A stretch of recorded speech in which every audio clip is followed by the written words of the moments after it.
Tienes palabras de vida eterna.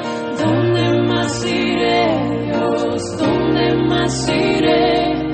Tienes palabras de vida eterna. En Marcos 14. Hoy no vamos a ver un salmo, como veníamos acostumbrados. Estaba en las vacaciones estudiando el Salmo 7, que en algún momento ya vamos a ver. Pero haciendo mi devocional, un día leí Marcos 14, ¿no? Donde está el ungimiento de María de Betania, ungiendo al Señor su cuerpo antes de ser sacrificado, y me impactó la frase del versículo 9, que dice: de cierto les digo que donde quiera que se predique este evangelio en todo el mundo, también se contará lo que ésta ha hecho para memoria de ella. Y me fascinó. Ya otras veces había dicho, cómo me encantaría predicar esta porción. Y bueno, en las vacaciones el Señor me habló a través de este pasaje, y espero que lo haga de nuevo con nosotros hoy, todos juntos. Amén. Así que leamos, por favor, Marcos 14, desde el versículo 1 hasta el versículo 11 vamos a leer. ¿De qué me están trayendo? Muchas gracias. Pero hay un montón de vasos acá. Como 4. Bueno, no me puedo quejar. Marcos 14, del 1 al 11. Dice así la Biblia: 2 días después era la Pascua y la fiesta de los panes sin levadura. Y buscaban los principales sacerdotes y los escribas cómo prenderle por engaño y matarle. Estaban hablando de Jesús. Y decían: no durante la fiesta, para que no se haga alboroto del pueblo. Pero estando él en Betania, Jesús, en casa de Simón el leproso, y sentado a la mesa, vino una mujer con un vaso de alabastro de perfume, de nardo puro, de mucho precio, y quebrando el vaso de alabastro, se lo derramó sobre su cabeza. Y hubo algunos que se enojaron dentro de sí y dijeron: ¿para qué se ha hecho este desperdicio de perfume? Porque podría haberse vendido por más de 300 denarios y haberse dado a los pobres, y murmuraban contra ella. Pero Jesús dijo: déjenla, ¿por qué la molestan? Buena obra ha hecho. Siempre tendrán a los pobres con ustedes, y cuando quieran le pueden hacer bien, pero a mí no siempre me tendrán. Note, esta ha hecho lo que podía, porque se ha anticipado a ungir mi cuerpo para la sepultura. De cierto les digo que donde quiera que se predique este evangelio en todo el mundo, también se contará lo que ésta ha hecho a la memoria de ella. Entonces Judas Iscariote, uno de los 12, fue a los principales sacerdotes para entregárselo. Ellos, al oírlo, se alegraron y prometieron darle dinero, y Judas buscaba oportunidad para entregarle. Amén. Oremos un momento más. Padre Celestial, rogamos que usted nos bendiga una vez más en este tiempo, que su Espíritu Santo tome su palabra y hable con poder a cada una de nuestras vidas. Como decimos en otras oportunidades, Padre, nosotros podemos hablar verdades, cantarlas, pero usted es el único que puede impartir verdad a cada una de nuestras mentes y corazones. Rogamos que su palabra sea como una espada de 2 filos, penetrando nuestras vidas y revelando a Cristo a nosotros. Ruego, Señor, que esto pueda producir adoración verdadera en cada uno de nosotros. Ruego por la salvación de los que aún no le conocen. Ruego por la vida espiritual de mis hermanos, de la familia de la fe, que esto nos motive, nos desafíe a arder por Cristo, a arder por Dios y entregar nuestras vidas totalmente a usted, Señor, para su gloria. Gracias por todo, Señor. Amén.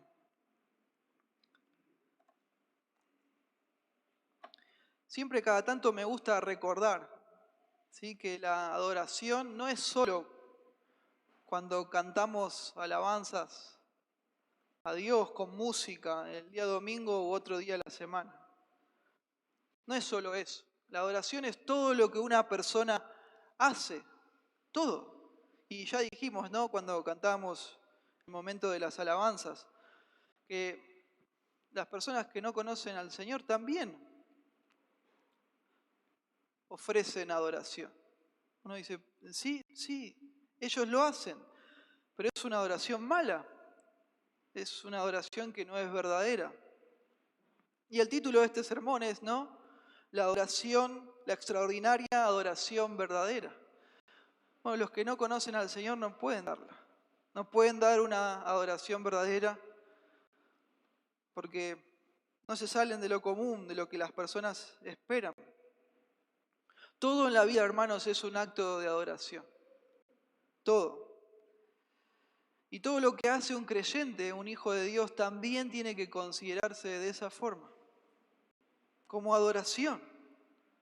Porque todo lo que hacemos, y esto es tremendo, todo lo que hacemos debería glorificar a Dios.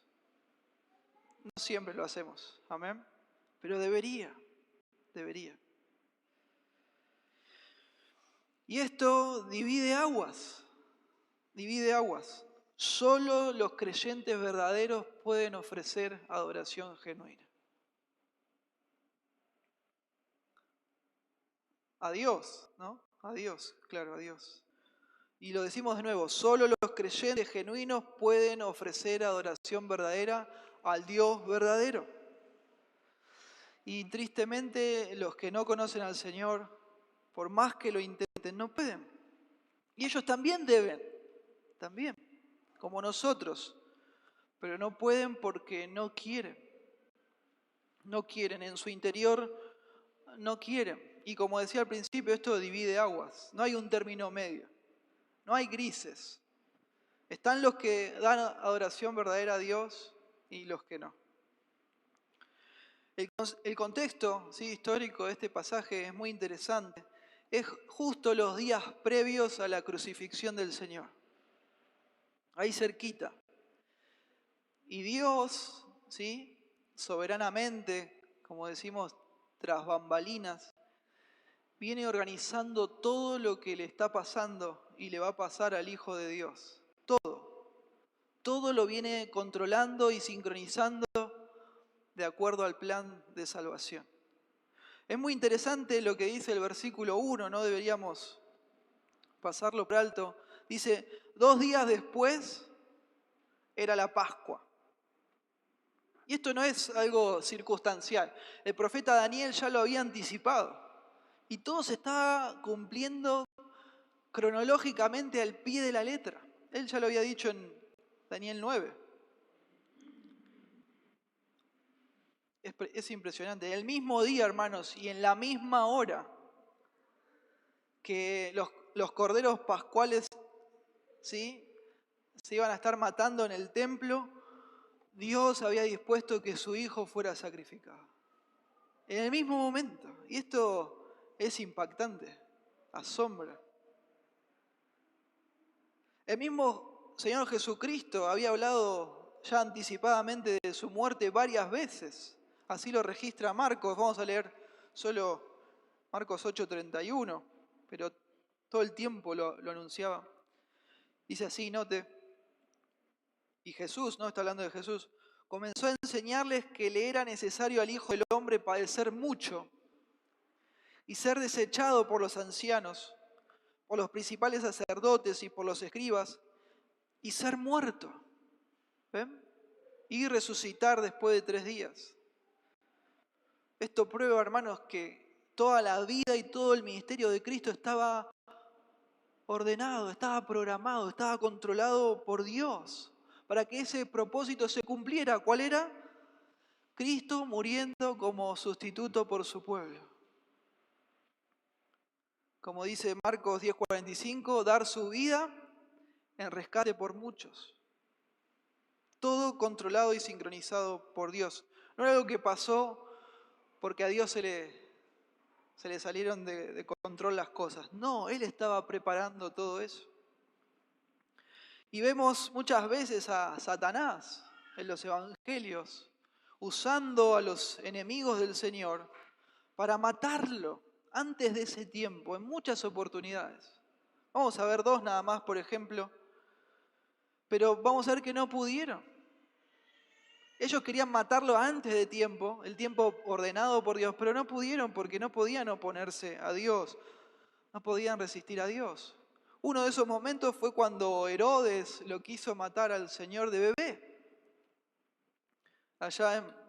Usted después léalo en Mateo capítulo 2, versículo 13 en adelante. Incluso como leímos en este pasaje de Marcos 14 al principio, los líderes religiosos no querían matarlo, ¿sí?, en la fiesta de la Pascua. ¿Por qué? Por hipocresía, ya vamos a ver más adelante. Pero así sucedió, porque Dios lo preparó así, así tenía que ser. Por más que ellos no querían, para que no se haga alboroto, Dios usó a esas mismas personas que no querían que fuera ese día para que ese día fuera. Porque Dios estaba controlando todo. No fue un imprevisto la muerte del Señor, todo lo contrario, todo calculado. Pero a los apóstoles y a los discípulos en general les costaba un montón entender esto. Les costaba horrores y les costaba también porque no les gustaba esta idea. Jesús les decía que ellos iban a reinar con Él y esto de morirse como que no encajaba, ¿no?, en sus planes. A todos les costaba, incluso a Pedro, que era el líder de los discípulos. Y si usted recuerda, el Señor en un momento lo reprendió con dureza, ¿sí? Fíjese por favor, Marcos capítulo 8, versículo 31. Lo leímos recién, ¿no? Y comenzó a enseñarles que le era necesario al Hijo del Hombre padecer mucho y ser desechado por los ancianos, por los principales sacerdotes y por los escribas, y ser muerto y resucitar después de 3 días. Esto les decía claramente, ¿sí? Entonces Pedro le tomó aparte y empezó a reconvenirle, lo empezó a reprender y decir, nada que ver, le empezó a decir Pedro. Pero Jesús, volviéndose y mirando a los discípulos, reprendió a Pedro, diciendo, quítate delante de mí, Satanás, mire usted, porque no pones la mira en las cosas de Dios, sino en las de los hombres. Los apóstoles no entendían esto que iba a pasar. Y en este contexto, los que tenían que entender no entendían, faltando días ya para la crucifixión del Señor, María sí lo había entendido. Le había caído la ficha ya a María. Quizás no perfectamente con todos los detalles, pero ella ya había entendido lo necesario y unge al Señor para su muerte. Hace algo extraordinario. Algo que se sale de lo común, pero que era, vamos a ver más adelante, era súper correcto lo que ella hace. Era lo que había que hacer. Era algo adecuado. El momento era extraordinario. El Hijo de Dios iba a morir en la cruz por nuestros pecados. Entonces esto es extraordinario, pero también es extraordinario, hermanos, porque la adoración genuina, la adoración verdadera es extraordinaria. Se sale de lo común y de esto vamos a hablar hoy. Se sale de lo común, de lo que las personas usualmente esperan. Va más allá. No satisface a las personas la adoración verdadera. Incluso vamos a ver que a veces las enoja, las molesta. Pero el punto, hermano, es que satisface a Dios, agrada a Dios. Que en definitiva, ¿qué pasa? Es lo que importa. Claro que sí, claro que sí. Lo importante es que agrademos a Dios, no a las personas. Este ungimiento, hermanos, no es el mismo que se narra en Lucas capítulo 7. Ustedes pueden en su casa, pueden leer tranquilo. Ese ungimiento fue en la casa de Simón el fariseo. Es otro Simón. Y era otra María, no es esta María. Y fue antes, muchos meses antes de la muerte de Cristo. Este ungimiento, el que estamos viendo hoy en Marcos 14, es en Betania, en la casa de Simón el leproso. ¿Sí? Una comida que Jesús tenía con sus amigos y otras personas cercanas. Y si usted ya se pudo dar cuenta, Simón el leproso ya había sido sanado de su lepra. Esto hacía posible que pudiera recibir gente en su casa, pues si no, de otra forma no hubiera sido posible. ¿Sí? Ya sabemos la cultura de aquella época y las leyes sanitarias. Y esta María no es la misma, como dije recién, de la de Lucas 7, sino que esta es la María de Betania. Y esta era una mujer con una reputación piadosa. Era la hermana de Marta y de Lázaro. ¿Sí? Trate de imaginar la escena, ellos están a la mesa, los apóstoles, los discípulos del Señor, los amigos del Señor, más invitados, y viene María y hace esto, que se sale de lo común, que es extraordinario, pero que es adecuado en los términos de Dios, ya vamos a ver. El punto de todo esto, hermanos, es que María tenía a Cristo en el tope de sus afectos. Y así es. En el tope de su amor, de sus prioridades, y por eso ofrecía a Dios, ofrecía a Cristo una adoración genuina. Y Marcos muy hábilmente, ¿sí?, pone este evento, ¿sí?, de María dando una adoración adecuada, extraordinaria, genuina, en medio de dos actitudes, de dos eventos, de dos actitudes de personas que contrastan muchísimo. Lo leímos recién cuando hicimos la lectura inicial. Y a Marcos, usted cuando lee el Evangelio se va a dar cuenta que le gusta mucho hacer esto. Escribir las cosas, podríamos decir, en forma de sándwich. ¿Sí? En lo que técnicamente hablando se llama un quiasmo, ¿sí?, cuando vimos otros libros. ¿Sí? Donde pone ideas o conceptos en los extremos que se repiten de forma paralela. Y en el medio pone otro concepto, otra idea que quiere enfatizar o contrastar con estas otras dos cosas. ¿Sí? Lo hace mucho Marcos esto. Un ejemplo sencillo sería el siguiente, y lo noté en su bosquejo. ¿Sí? No está en la Biblia esto, pero es un ejemplo de esta forma de escribir. Los girasoles no siguen al sol, el sol sigue a los girasoles. ¿Qué se quiere enfatizar? Al sol. ¿Sí? Al sol. Bueno, lo que Marcos quiere enfatizar acá es la actitud hermosa que tiene María versus las actitudes tristísimas que tienen varios grupos de personas. En parte los líderes religiosos de la época, también este grupo crítico de discípulos, ¿sí?, que dicen, ¿cómo puede ser que se haya desperdiciado ese perfume? Se podría haber dado a los pobres. Y hacia el final vemos que Marcos menciona a Judas. ¿Sí? Lo que hace María contrasta muy fuerte con lo que hacen ellos. Los expone, los deja en evidencia, claro que sí. Por eso, por todo esto que hemos hablado, hermanos, el tema del pasaje y del sermón es que la adoración verdadera es extraordinaria. Se sale de lo común, se sale de lo que las personas esperan. ¿Qué características tiene? Bueno, el pasaje va a mostrarnos dos. La adoración verdadera tiene dos características importantes que la hacen extraordinaria.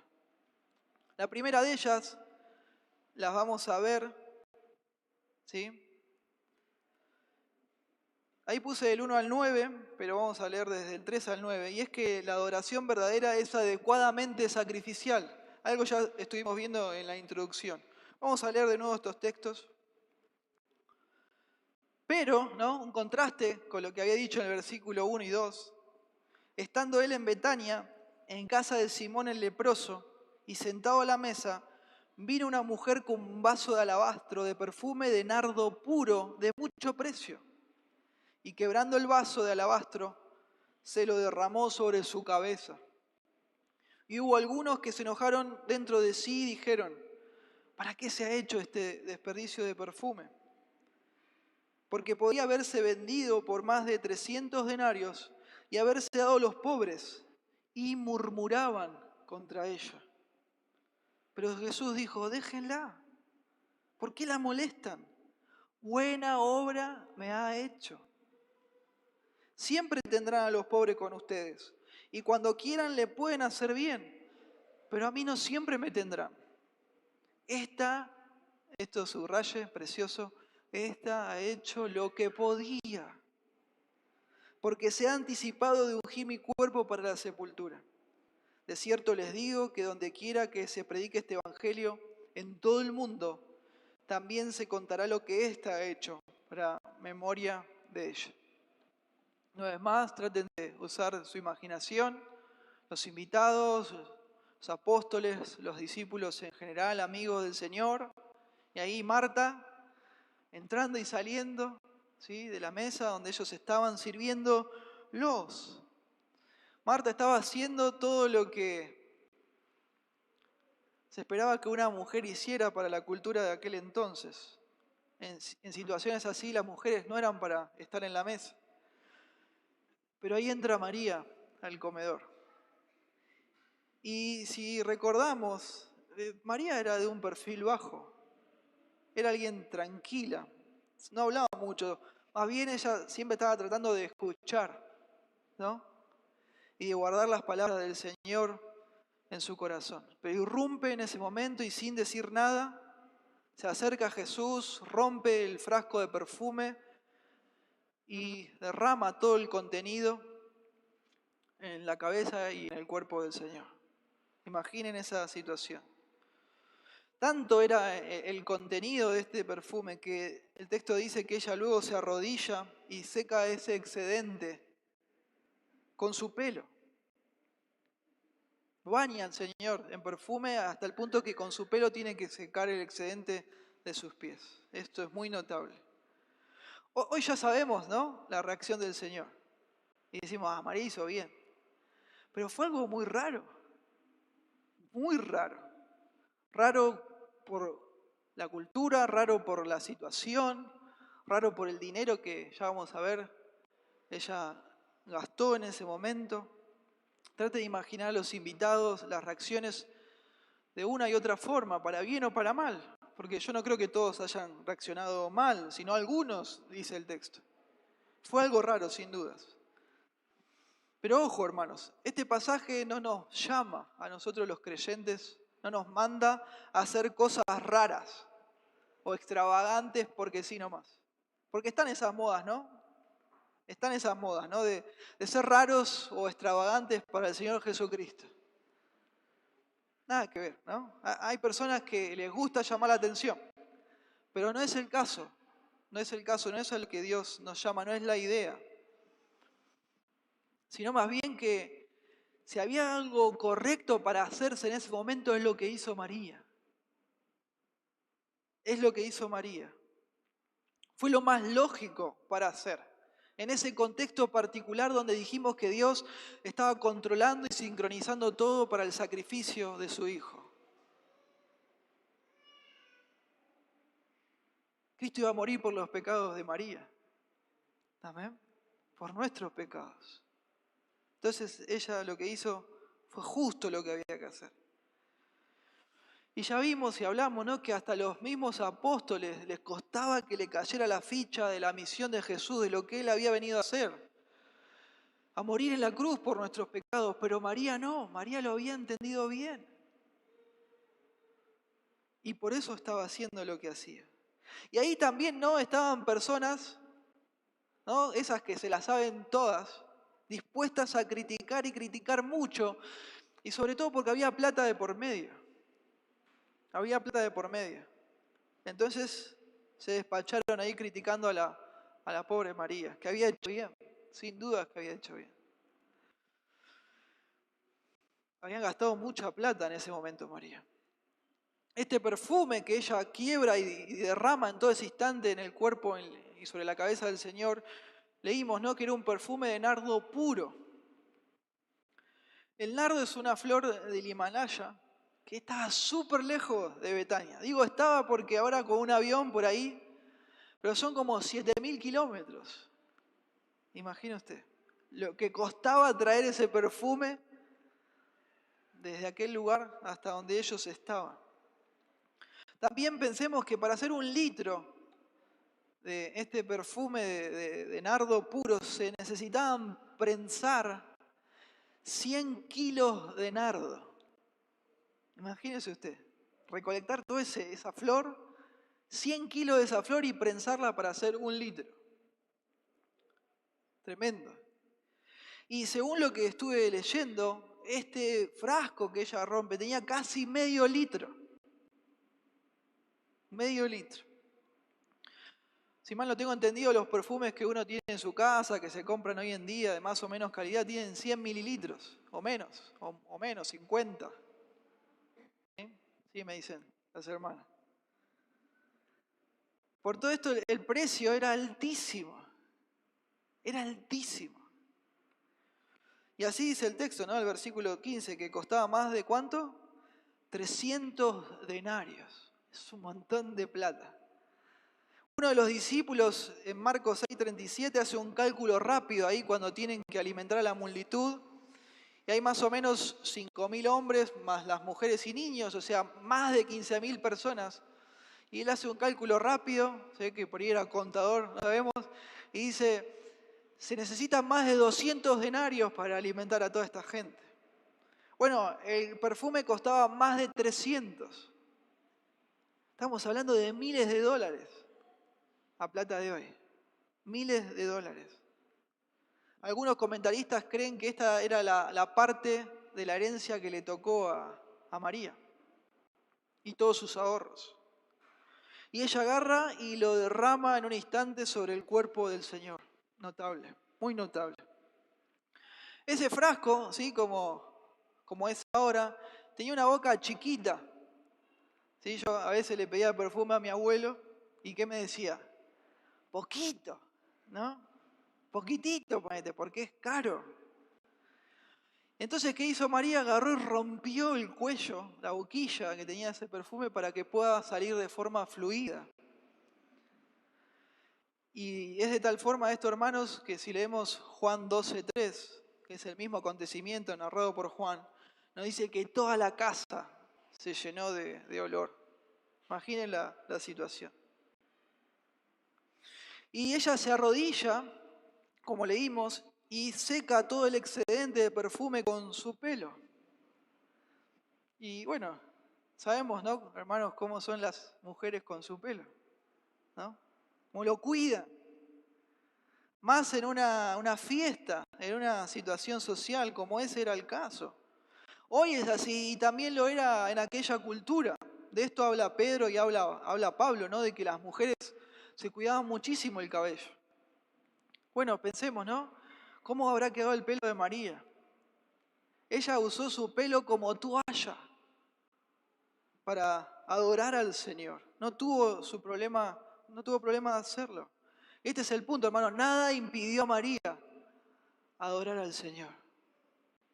Nada. Nada impidió a María adorar a su Señor. Ni las críticas de las personas, ni la plata, ni cómo iba a quedar su pelo, ni cómo ella se iba a ver. Nada.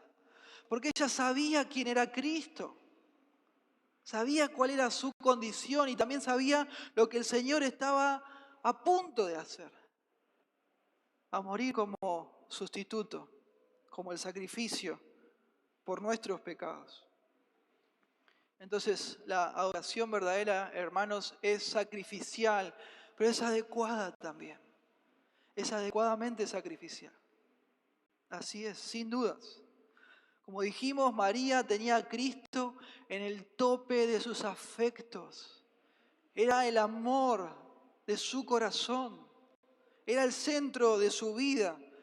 Ella tenía a Cristo en el tope de sus prioridades y por eso podía ofrecerle una adoración verdadera, que es extraordinaria, fuera de lo común, fuera de lo que las personas esperan, que están esperando. Y este tipo de adoración, hermanos, es la única que agrada a Dios. Lo que es común, lo que todos están esperando, no nace de un corazón nuevo. Y eso no puede agradar a Dios.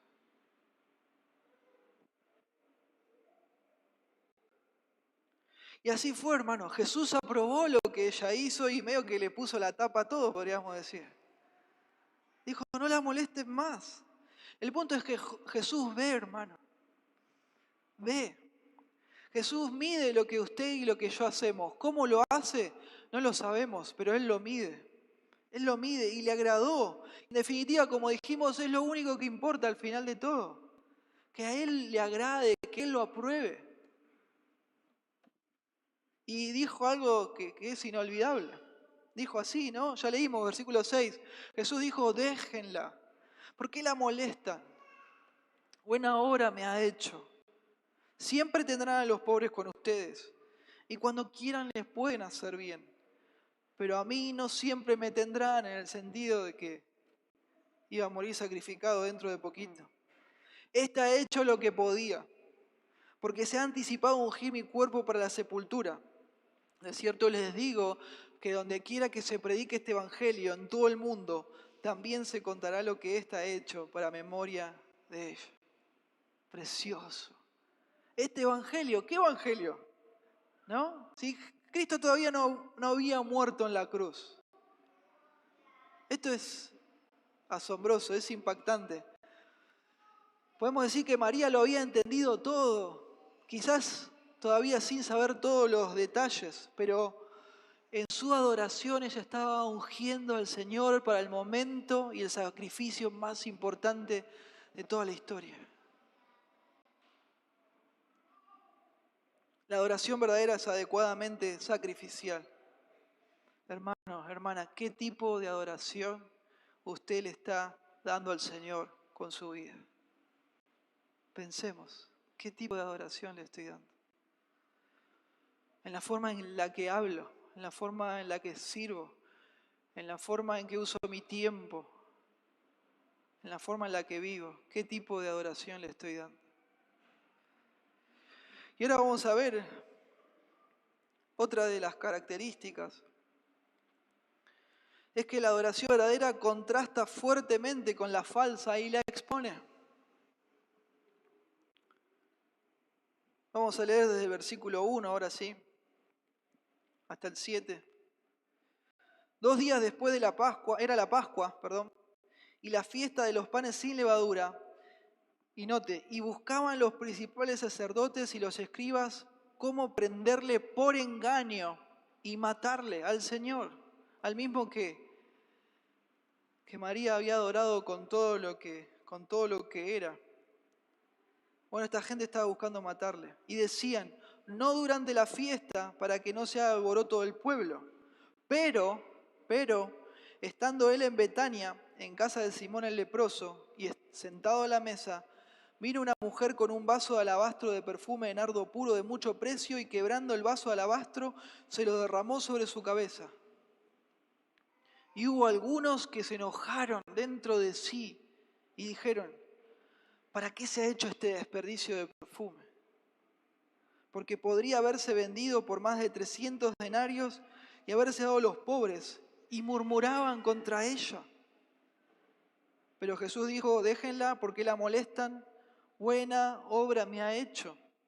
Siempre tendrán a los pobres con ustedes, y cuando quieran le pueden hacer bien, pero a mí no siempre me tendrán.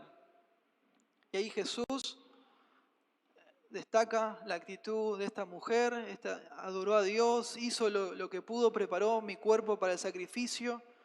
Y leamos el versículo 10. Judas, cansado de toda esta situación, cansado del Señor, dice, entonces Judas Iscariote, uno de los 12, ya, ¿no? Fue a los principales sacerdotes para entregárselo. Ellos al oírlo, noten, se alegraron y prometieron darle dinero. Y Judas buscaba la oportunidad para entregarlo. ¿No? En primer lugar, tenemos, como leímos en el versículo 1 y 2 y al final, a los líderes religiosos. Esta fiesta, ¿no?, en la que esta mujer derrama el perfume sobre el Señor, era una fiesta para los amigos de Jesús o las personas cercanas a Él. Bueno, los fariseos claramente no estaban invitados. Ellos no eran cercanos al Señor. En otras ocasiones sí vemos al Señor compartiendo con fariseos, con líderes religiosos, pero este no era el momento. Porque ellos no eran amigos del Señor, sino que estaban planeando, ¿qué cosa? Matarlo. Y con engaño, con hipocresía. Ya venía, ¿no? Dele que te dé, planeando y planeando cómo matarlo. Y entre muchas de las cosas, ¿sí?, la envidia, no soportaban su doctrina, pero era porque Jesús se había metido con los negocios de ellos. Otra vez, ¿no? Problema de plata. Note Marcos 11:15. Vinieron pues a Jerusalén y entrando en el templo, Jesús comenzó a echar fuera a los que vendían y compraban en el templo y volcó las mesas de los cambistas y las sillas de los que vendían palomas y no consentía que nadie atravesase el templo llevando utensilio alguno, ¿sí?, de venta, de comercio. Y les enseñaba diciendo, ¿no está escrito, mi casa será llamada casa de oración para todas las naciones? Pero ustedes la han hecho cueva de ladrones. Y le oyeron los escribas y los principales sacerdotes y buscaban cómo matarle. Tremendo. Y no es dos veces el Señor purifica el templo. Esta ya es la última, ¿no? Como que dijeron, bueno, ya es la última vez que cruzaste la línea. Ya lo había hecho en otra oportunidad. El Señor interponiéndose con los negocios de estas personas. Y es notable la maldad de esta gente. Y lo más curioso, hermanos, es que se suponía que ellos eran los que conocían a Dios y lo representaban. Pero estaban llenos de maldad e hipocresía en su corazón. Eso era supuestamente, pero nada que ver. Nada más lejos de la realidad. Y es fácil para nosotros hoy saber que ellos eran malos. Pero para aquel entonces la gente tenía muy buen concepto de ellos. El mejor concepto. Pero estaban llenos de maldad en su corazón y hipocresía. Estaban queriendo matar al Hijo de Dios, al Cristo, al esperado. ¿Cómo puede ser esto? Nosotros nos podemos dejar llevar por las apariencias, pero Dios no. Claro que no, Dios no. Dios conoce su interior y conoce el mío. No lo podemos engañar. Y lo querían matar con engaño, pero justo no lo querían hacer en la fiesta de la Pascua, para no hacer lío, para no hacer alboroto. Mucha hipocresía, mucha hipocresía. Mi amigo, mi amiga, al final de todo, como dijimos, no importa el concepto que la gente tenga de usted,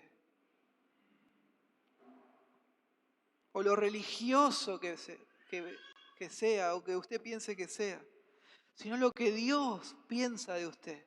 ¿Y quién es Cristo para usted? Ellos ofrecían adoración a Dios, pero era una adoración mala, era falsa, era defectuosa a los ojos de Dios, claro, porque a los ojos de la sociedad ellos estaban súper bien. Dios nos libre de ese autoengaño. Entonces, en primer lugar tenemos el grupo de los líderes religiosos. En segundo lugar tenemos al grupo crítico de entre los invitados. Personas cercanas al Señor, pero que estaban en otra sintonía, podemos decir. No estaban en el mismo mapa. Note, versículo 3. Vamos a leer desde el 4, ¿no? Luego que María derrama el perfume. Y hubo algunos que se enojaron dentro de sí y dijeron, ¿para qué se ha hecho este desperdicio de perfume? Note usted, un desperdicio era para ellos. Porque podría haberse vendido por más de 300 denarios y haberse dado a los pobres. Y no es que, listo, lo dijeron porque les pareció mal, sino que ¿qué hacían? Murmuraban contra ella. La Biblia, hermanos, nos llama a practicar la prudencia. Amén. La falta de prudencia es pecado. Así nos muestra la Biblia. Por ejemplo, el Proverbio 12, versículo 23 dice: el hombre prudente encubre su saber, mas el corazón de los necios publica la necedad. Pero lo triste de esta situación es que no era prudencia, era una dureza de corazón de estas personas, vestida de prudencia, disfrazada de prudencia. Ya vimos, hermanos, que este era el momento y el contexto justo para hacer lo que hizo María. Y que nacía esto de un corazón prudente como el de María, valga la redundancia, y lleno del Señor. No era ningún desperdicio, como ellos murmuraban contra ella. Y ellos la molestaban. No es que los sorprendió en ese momento, y bueno, y le salió eso y lo dijeron, no, sino que murmuraban contra ella, cuchicheaban contra ella, susurraban. Hablaban entre ellos, ¿no? Podemos imaginarnos y así movían la cabeza.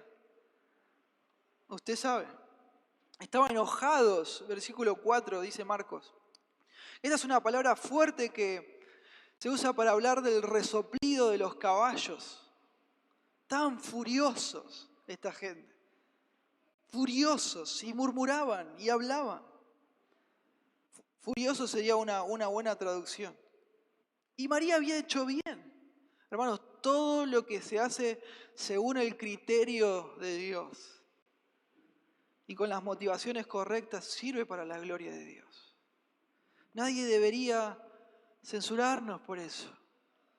Nadie debería, y nosotros no deberíamos sentirnos intimidados. Era algo bueno lo que ella hizo, era para la gloria de Dios, pero esta gente estaba furiosa y la criticaba y murmuraba. Y bueno, y el Señor les responde, note versículo 7, siempre tendrán a los pobres con ustedes, y cuando quieran les pueden hacer bien, pero a mí no siempre me tendrán. Estos pobres no se refiere a los pobres en general, sino se refiere a los pobres entre los hermanos. ¿Sí? Los pobres entre ellos, entre la asamblea de creyentes. Entre paréntesis, este texto prueba que el evangelio de la prosperidad es una locura y es una mentira. Porque acá vemos que el Señor, ¿qué les dice? Que siempre va a haber pobres entre los creyentes, entre nosotros. Y el evangelio de la prosperidad, ¿qué dice?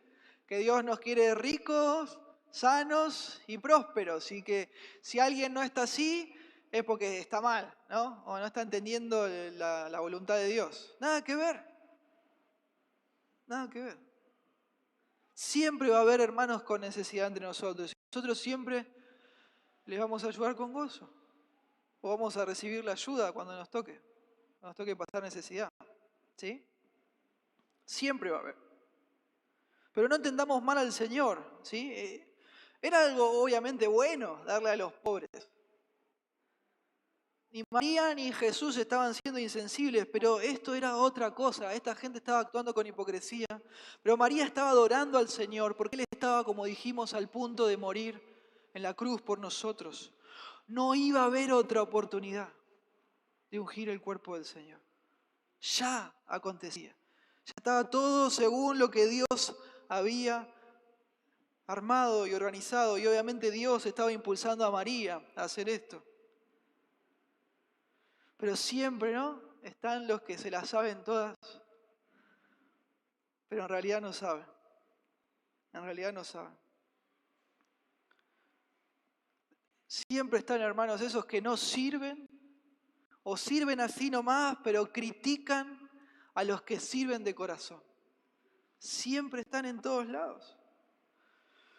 Y tenemos que entender, hermanos, que tristemente esta crítica sale de corazones que tienen mal los afectos hacia Cristo, que tienen mal sus prioridades, de corazones que no están pudiendo ofrecer a Dios una adoración verdadera.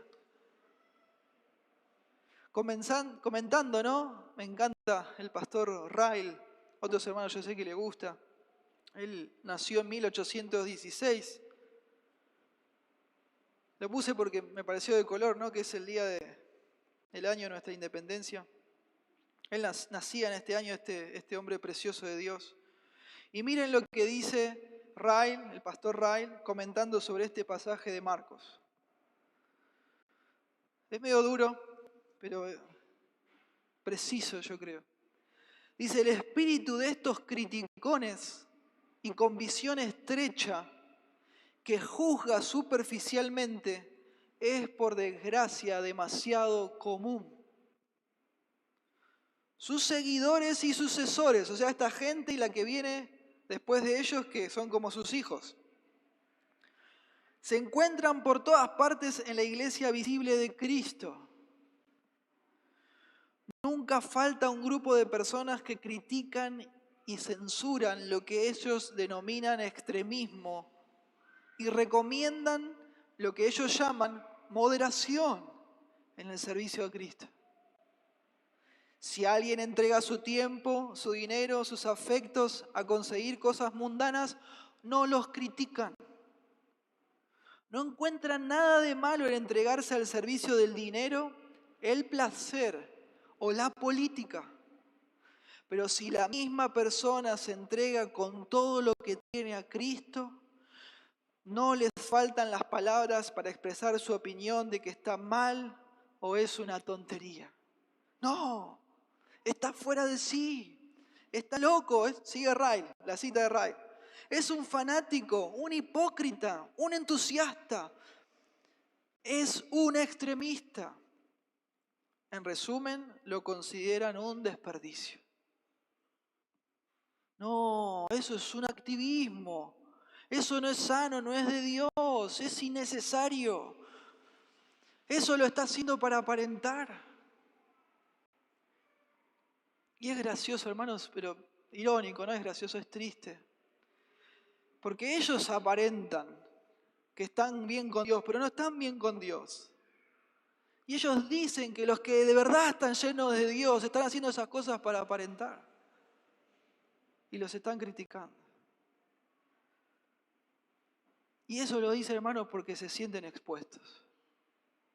Se sienten expuestos porque la adoración verdadera los expone. La adoración verdadera contrasta de forma fuerte con la adoración falsa. Y la expone. Expone aquella adoración que es superficial, que no es sacrificial, que no se sacrifica, que hace hasta ahí lo que es correcto ante los ojos de las personas, lo que es fácil, lo que es cómodo de hacer. Y un corazón frío, hermano, frena la mano. Amén. A la hora de dar. La frena, entre muchas otras cosas, porque no todo es plata, sino, por ejemplo, también el tiempo. ¿Qué estás haciendo? ¿Qué estoy haciendo yo? ¿Qué está haciendo usted con su tiempo? Una vez, hermanos, que uno entiende lo terrible que es nuestro pecado, y por otro lado ve la misericordia de Cristo al morir por usted, por mí, en esa cruz, nunca va a pensar que algo es demasiado costoso o excesivo para entregárselo a Cristo. Nada, pero nada es demasiado. Nos ofrecemos a Cristo, queremos agradarlo con toda nuestra vida, ¿o no? Sin reservas, sin reservas. Todo en este mundo va a pasar y no nos vamos a llevar nada. Lo único que nos va a quedar son los tesoros en los cielos de los que habla el Señor Jesucristo. Ahí tenemos que hacer tesoros y poner nuestro corazón. Eso es lo único que va a quedar, hermanos. Lo que hagamos por y para Cristo. Nada más. Todo lo demás se va a quemar, lo vamos a perder, pero esto no. Y hay un misionero precioso que hace unos años, muchos de ustedes quizás lo conocen, dio su vida por Cristo. Y él dijo algo que es increíble y cierto.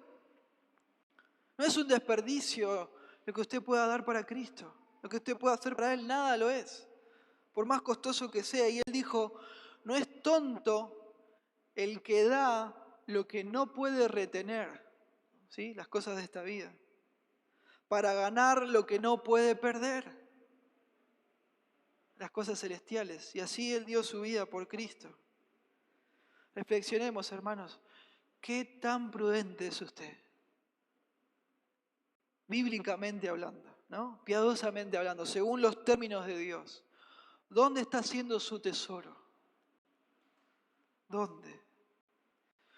Y un dato muy lindo, un dato de color muy lindo, muy notable, muy interesante, es que luego de que el Señor muere, hay algunas mujeres piadosas también, hermanas, que se organizan para ir a ungir el cuerpo del Señor. Y había varias Marías entre ellas. Y fueron a ungir el cuerpo del Señor en el sepulcro. ¿Pero qué pasó? El Señor ya había resucitado, ¿se acuerdan? Y gloria a Dios por eso. Pero no pudieron ungirlo.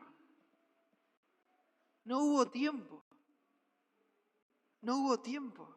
Se quedaron con las ganas. Pero ¿saben quién no se quedó con las ganas de ungir el cuerpo del Señor? María. María de Betania, que estaba ofreciendo al Señor adoración verdadera. Ella hizo lo que pudo en el momento que era posible hacerlo. Y ese es el punto. ¿Qué voy a hacer yo hoy? ¿Qué va a hacer usted? ¿Qué va a hacer? ¿Qué va a hacer? ¿Qué está haciendo con su vida, mi hermano, mi hermana, con sus años, con su tiempo? Recordemos que una vida que vale la pena vivirse, no sé, no la vivo para mí mismo, para lo que me gusta hacer, para mis propios placeres egoístas. No, una vida que vale la pena vivirse se vive sirviendo a los demás para la gloria de Dios. Eso es lo que va a quedar. Lo demás no, lo demás no. Servir a Dios es servir a los demás, hermanos. Y servir a los demás es servir a Dios. No hay muchas vueltas para dar en eso. No hay muchas vueltas. Segunda de Corintios 5:14 dice, porque el amor de Cristo nos constriñe. Esto es, nos apremia. Pensando esto, que si uno murió por todos, luego todos murieron. Y por todos murió. Note, para que los que viven ya no vivan para sí, sino para aquel que murió y resucitó por ellos. Gloria a Dios. Y en tercer y último lugar, tenemos a Judas y los líderes religiosos. Segundo lugar, este grupo de críticos entre los invitados. Y en tercer lugar tenemos a Judas. Dice el versículo 10. Entonces Judas Iscariote, uno de los 12, fue a los principales sacerdotes para entregárselo. Ellos, al oírlo, se alegraron y prometieron darle dinero. Y Judas buscaba oportunidad para entregarle. Marcos no lo dice, y yo creo que con un propósito que luego vamos a ver. Pero Juan sí nos dice que el cabecilla de este grupo de críticos en la fiesta, ¿quién era? Era Judas. Era Judas. Marcos no lo dice, pero Juan sí. Note Juan 2:3. Entonces María tomó una libra de perfume de nardo puro, de mucho precio, y ungió los pies de Jesús, los enjugó con sus cabellos, y la casa se llenó del olor al perfume. Y dijo uno de sus discípulos, Judas Iscariote, hijo de Simón, el que le había de entregar, ¿por qué no fue este perfume vendido por 300 denarios y dado a los pobres? Note, pero dijo esto no porque se cuidara de los pobres, sino porque era ladrón. Y teniendo la bolsa, porque él era el tesorero de los que estaban con el Señor, sustraía de lo que se echaba en ella. ¿Qué le parece? Mientras María daba quizás todos sus ahorros, según algunos comentaristas, Judas estaba pensando en aparentar. delante de los demás, delante de la gente, delante de los líderes religiosos, porque los quería agradar a ellos. Mientras María se ofrecía al Señor, él estaba buscando la oportunidad para entregar al Señor. ¿Y hacerse de qué también? De plata. Estaba pensando también en un beneficio económico. Y este sermón sin duda toca nuestro corazón. ¿A quién nos parecemos? ¿A quién nos parecemos? ¿A María, adorando al Señor, no importándole lo que digan los demás de ella, no importándole su dinero, su aspecto físico? ¿O a Judas, pensando en el dinero, en lo material, pensando en quedar bien con las personas? ¿A quién nos parecemos? El Señor tenga misericordia de nosotros. Y Judas salió, ¿no? Como dice el versículo, ya no lo aguantaba más, salió de ese lugar para ver cómo se podía sacar de encima a Jesús, porque Jesús para Judas era el reino del revés. Todo pata para arriba para Judas. No lo aguantaba más. Y parece que Judas sabía, ¿no?, lo que los enemigos del Señor estaban planeando, porque fue directo a ellos e hizo su negocio. Un negocio redondito, podríamos decir. Se lo sacaba de encima al Señor, quedaba bien con los líderes religiosos y ganaba plata, que es lo que él buscaba. Pero este es el punto, hermanos. Delante de los demás discípulos, Judas no lo demostraba. No lo demostraba. Ustedes se acuerdan cuando el Señor dice, uno de ustedes me va a entregar. Y todos, nadie dijo, seguro Judas. No. Dijeron, ¿cómo puede ser esto? ¿Seré yo, Señor? ¿Seré yo, Señor? Él vivía aparentando delante de las personas, pero le salía súper bien, vivía en un formalismo. Se manejaba por las apariencias, pero el punto es que Judas amaba este mundo, no amaba a Cristo. Y por eso no podía ofrecerle adoración verdadera. Él amaba este mundo porque buscaba las cosas de este mundo, como el dinero, sustrayendo de la bolsa, yendo a entregar al Señor para que le den dinero y también buscando quedar bien con las personas todo el tiempo, con los discípulos del Señor, con los líderes religiosos. Buscaba quedar bien con todos, menos con Dios. Menos con Dios. 1 Juan 2:15 dice, no amen al mundo, ni las cosas que están en el mundo. Si alguno ama al mundo, el amor del Padre no está en él. Porque todo lo que hay en el mundo, los deseos de la carne, los deseos de los ojos y la vanagloria de la vida, no proviene del Padre, sino del mundo. Tremendo. La adoración verdadera, hermanos, contrasta fuertemente con la falsa y la expone. Porque la adoración verdadera es sacrificial, es adecuada, es según la voluntad de Dios, es extraordinaria también porque se sale de lo común, de lo que las personas de este mundo esperan. Se sale de eso. Y vamos a ver para finalizar unas aplicaciones finales,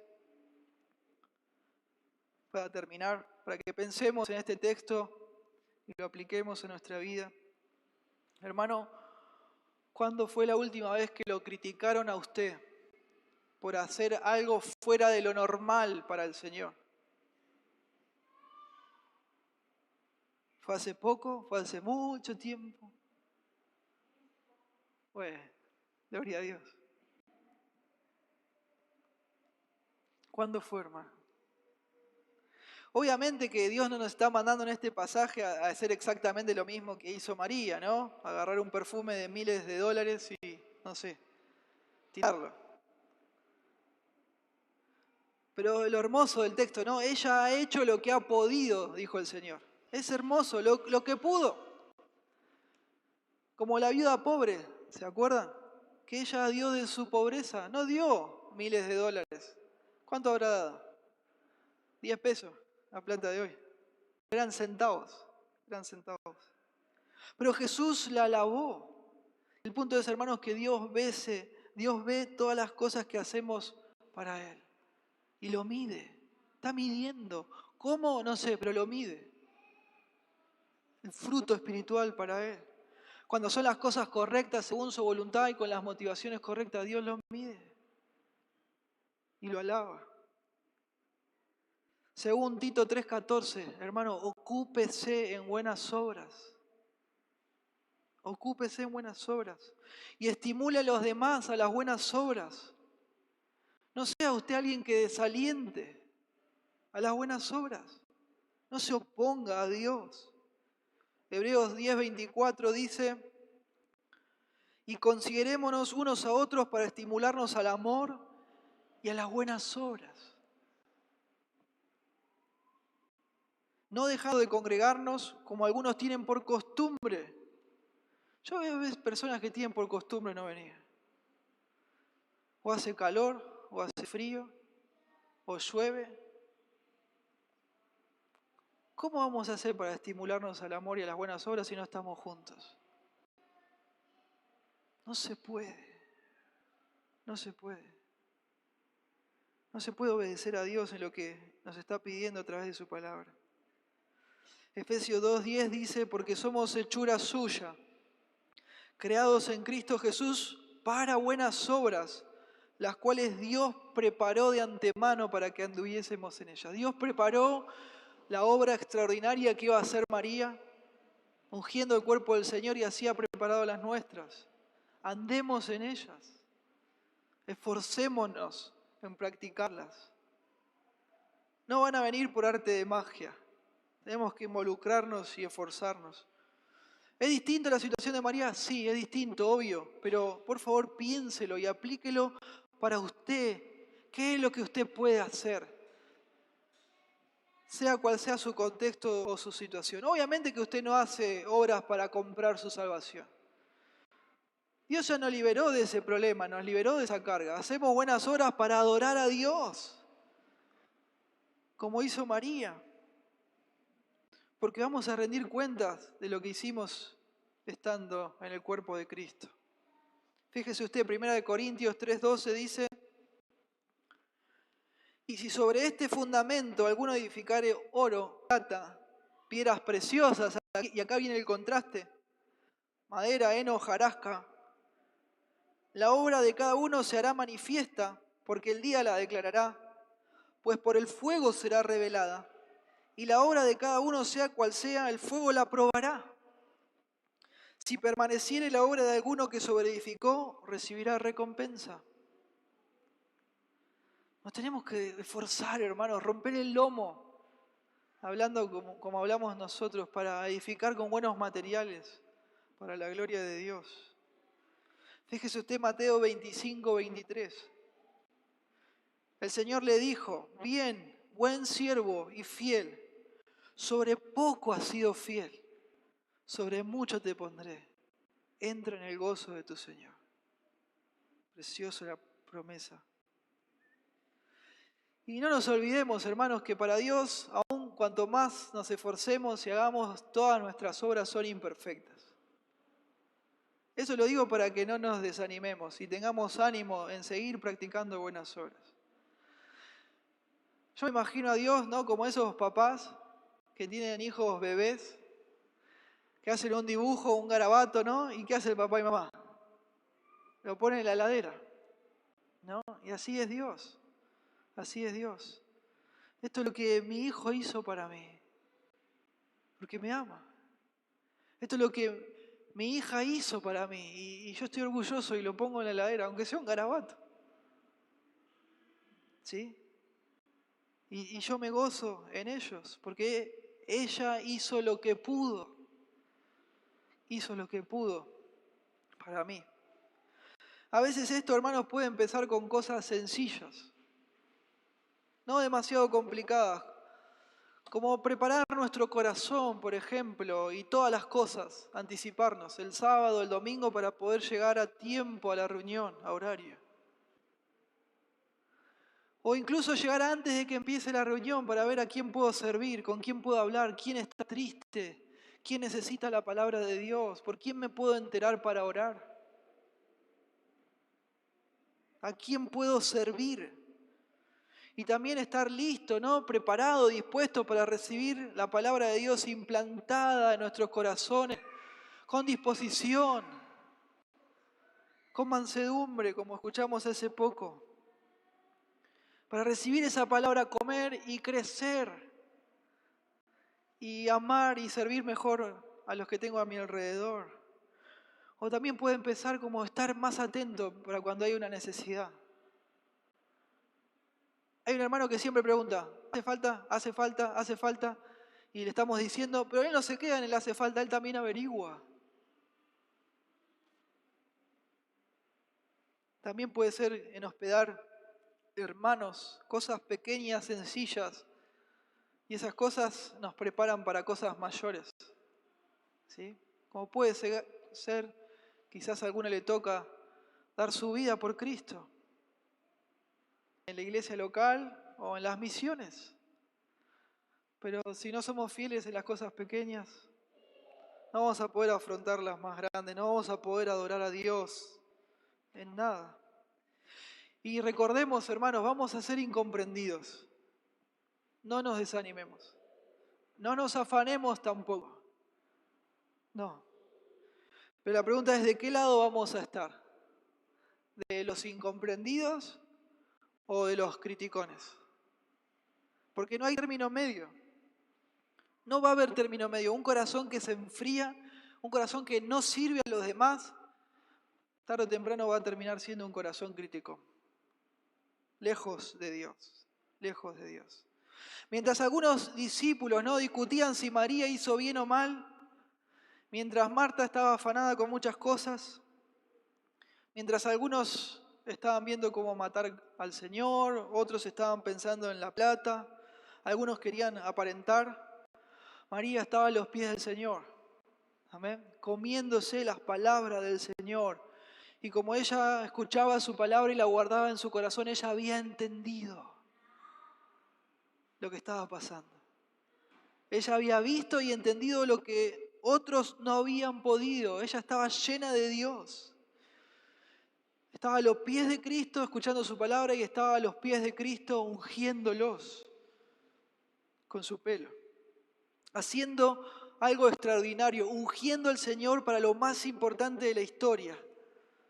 Adorándolo. Sin dudas, hermanos, en el poder del Espíritu Santo imitemos su manera de manejarse. Porque yo creo que así lo puso el Espíritu Santo, contrastando con lo otro, con las actitudes de estas personas, algunas demasiado extremas, pero otras bastante habituales entre nosotros.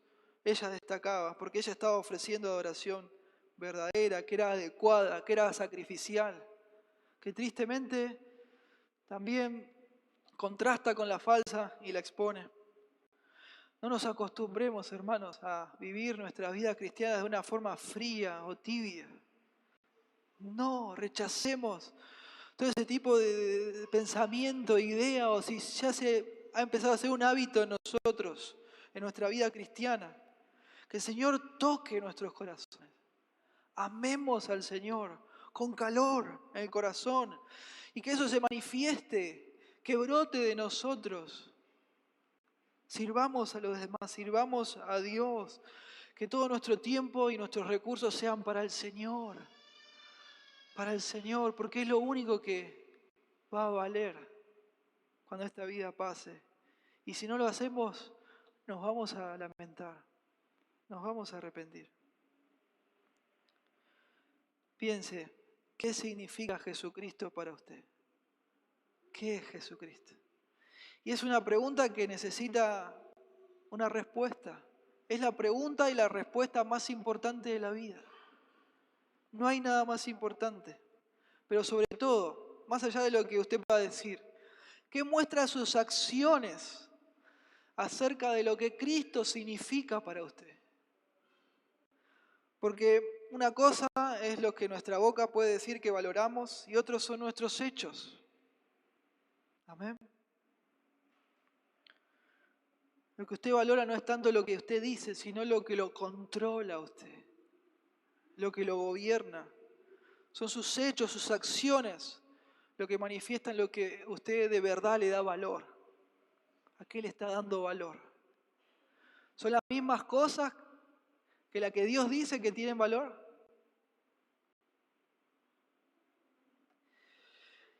Y como ya había anticipado antes, ¿no? Marcos no quiso decir, Juan sí, porque él tenía otro objetivo con lo que estaba haciendo, su evangelio. Marcos no quiso decir que el cabecilla de este grupo de críticos era Judas.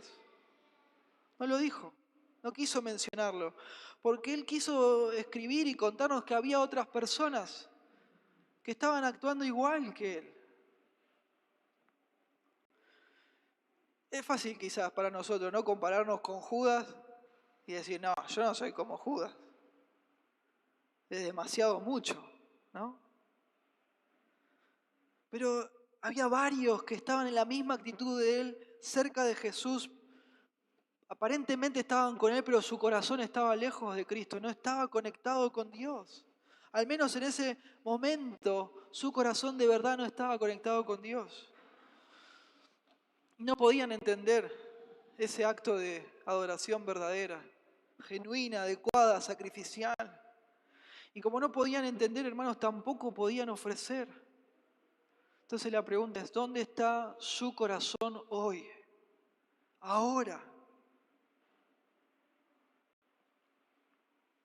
¿Dónde está su corazón? La oración verdadera se da solo en una fe verdadera. Y esta fe verdadera es presente. No es una vez creí en el Señor. O bueno, yo amo a Dios a mi manera. No, la fe verdadera es presente. Y esa fe presente se manifiesta en un amor a Dios y a los hermanos de la familia de la fe. Y en una obediencia práctica y evidente a los mandamientos de Dios revelados en la Biblia. Es una vida no perfecta, claro que no, pero una vida recta. Una vida justa, una vida que ama y sirve a los demás. Hermanos, no debemos ni podemos reinventar el cristianismo. Los frutos que Él genera son súper claros para Dios y para lo que Él nos ha dicho en la Biblia. ¿Sí? Piensen en eso, por favor. Y si todavía no conoce a Cristo de verdad, recíbalo hoy. Venga a Cristo hoy, recíbalo en su vida por medio de la fe y del arrepentimiento. Confíe de verdad en el Señor. Él es el Señor. Él es el Salvador. No hay otro. Cristo dio su vida en la cruz, sufriendo y soportando voluntariamente Él la ira que nosotros merecíamos. Él murió en nuestro lugar para que nosotros podamos recibir al fin el perdón de pecados y la vida eterna. Venga Cristo hoy. Usted lo tiene que recibir personalmente, someterse a su señorío, ser su discípulo, su discípula. Y si eso ocurre, se va a dar cuenta porque su vida va a cambiar, va a cambiar. Usted lo va a notar, las personas a su alrededor también. Y recién ahí va a poder darle adoración verdadera a Dios. Y esa adoración es extraordinaria. Oremos. Señor, gracias.